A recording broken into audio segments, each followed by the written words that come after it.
Hi everyone, it's Erin from the Provincial Farmhouse. Today I'm doing a video for the Paint Couture creative team. We're going to be creating a French country vase. For my project today, I'm going to be using this coffee jar that I'm repurposing, and I'm going to be priming the surface with Paint Couture's 2-in-1 primer in grey. I'm applying the primer using a makeup sponge. I like to do this on glass surfaces or smooth surfaces because this minimizes the look of brush strokes and we tend to get a nice even coverage. So I'm going to be applying one coat, letting that dry, and then coming in with a second coat. Next, I'm going to be using IOD's Juliette mould. I'm going to be dusting a small section of this with cornstarch. This is a larger design that's all interconnecting, but I just want to have a smaller design to work with. So I'm going to tip it over, tap out the excess cornstarch, and then start working some air dry clay into the design that I want. I'm using my thumbs to push the clay out of the molds, and I'm just continuing with this until I am happy with how that's looking. Next, I'm going to smooth out the edges and then flex the mold, and then I will flip it over and gravity will help me get my castings out. To apply my castings, I'm going to be using a strong wood glue on the back. I'm spreading it out to make sure that each part of the casting has a generous amount of glue, and then I'm going to be positioning the roses down in the bottom part of the jar. I do actually move them a little bit shortly and push it further to the bottom. I'm then going to be using Paint Couture's Embossing Medium with this stencil, and I'm going to be positioning these above the roses. I'm going to use some sticky tape to hold down my stencil, and then I'm going to use a palette knife to start applying the embossing medium just over the text sections of this stencil. Using embossing medium as opposed to paint with your stencil is going to give it a raised effect, which adds more interest to the project, texture, and it also gives the project more dimension. So I'm going to continue adding the embossing medium over the entire stencil.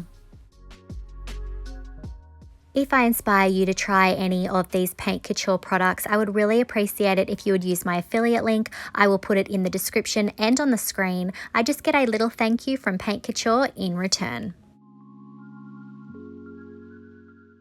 Once I'm finished, I'm going to carefully pull the stencil back. There were a few areas that I had some bleeding underneath the stencil, but I just used a wet wipe to remove that. Now I'm just casting a single rose in some clay just to balance out the design down the bottom. I let my clay castings and embossing medium dry overnight, and the next day I came in with Paint Couture's Peace mineral paint. I'm going to be applying 2 coats of this. You can see that I am brushing it on, but then I'm also doing a dabbing and stippling motion. This is again going to help minimize the appearance of brush strokes. It's going to give us some nice texture and almost like an eggshell finish. So I'm going to continue to work my way around the jar until I have the entire outside covered. I'm also going to go a little bit into the lip of the jar. You may be able to see there that I have gone a little bit on the inside of the jar with the primer, so that when I have flowers or whatever I'm going to put in there, you will still be able to see some of that paint. So it will look like more of a finished project. And I also did the bottom.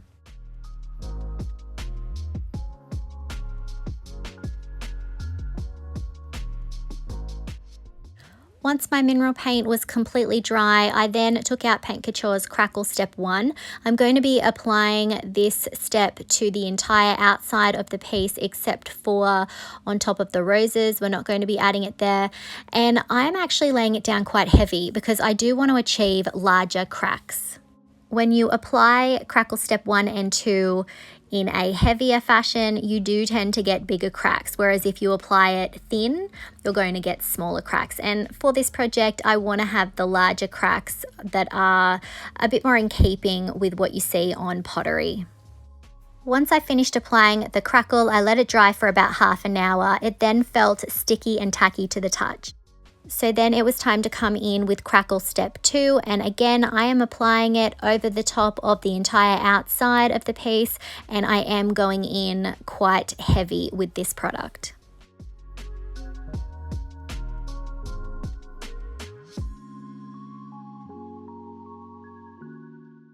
When I was finished applying Crackle step 2, I did let it dry for several hours before moving on to the next step.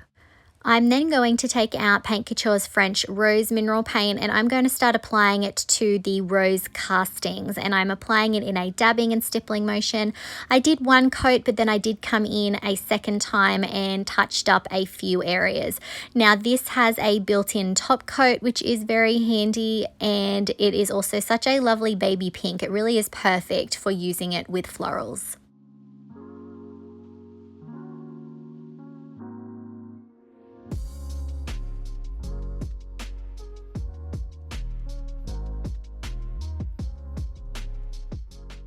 Once I finished painting the roses, I then took out Paint Couture's Autumn Sage chalk paint, and I'm going to be applying this to the leaf sections of our castings and of course any visible stems.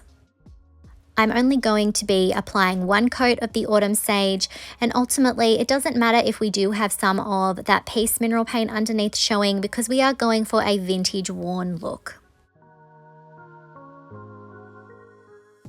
When the paint was dry, I then took out Paint Couture's Pitch Black chalk paint.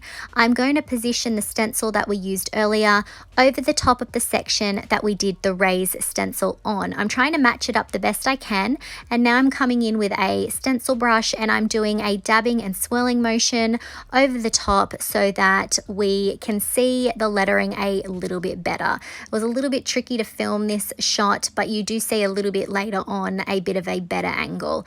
I'm then going to reposition the stencil and continue stenciling over the top of that lettering until I have the whole design done. If I happen to get any paint in areas that I don't want it, I just used a wet wipe to remove it. When the paint was dry, I took out Paint Couture's Van Dyke Brown Glaze, and I'm going to begin by adding it over the top of the rose castings first. I'm really working it down into the details. I want this to really highlight those details, and then I will be coming in with a wet wipe to pull back the excess. This is also going to tone the paint. The wet wipe is going to pull back a little bit of that paint too, adding to that distressed look. And I'm just going to be working in sections, adding that glaze over the top and then wiping it back, because of course we have the Crackle medium down that's created all those beautiful cracks. This glaze is going to sit down into those cracks and give us that wonderfully aged look. Something else that's going to happen is that when I'm using the wet wipe over the top of the stenciled lettering, some of that black is going to be pulled back. Again, adds to that weathered look. If this is not something that you want, you could always do a clear coat over the top of your stenciled letters and then maybe do the Crackle medium and then come in with the glaze.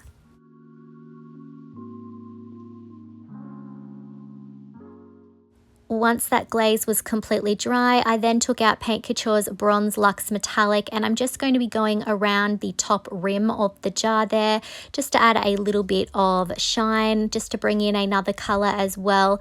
And you will notice that I do end up moving on to the roses down below. I just want a few hints of that bronze to tie it in, and of course again add a little bit of that shine.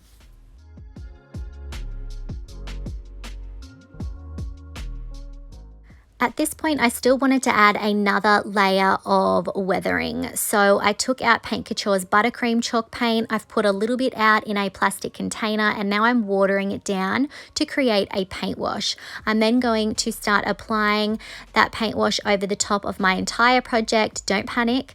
I am then going to come in with my mister to water it down, and then a wet wipe to pull back the excess.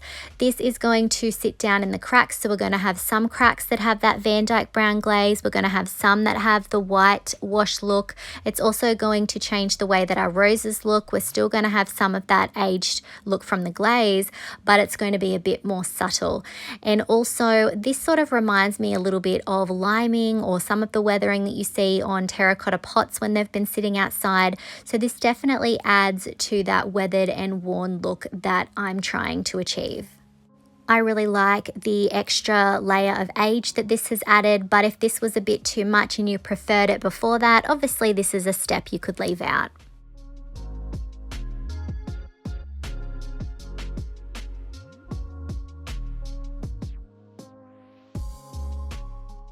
And here's a look at our finished project.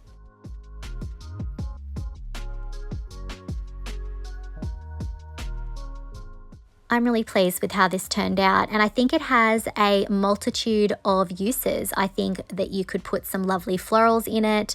That's definitely perfect. We haven't painted the entire inside, so you could put real flowers in there and water. But I also think that this could work as another storage option. You could use it in the kitchen with your wooden spoons and rolling pins. You could use it in your office for your pens. There's lots of uses for this, and this is definitely something that you can do with jars that you have laying around the house. Let me know in the comments what you think of today's project.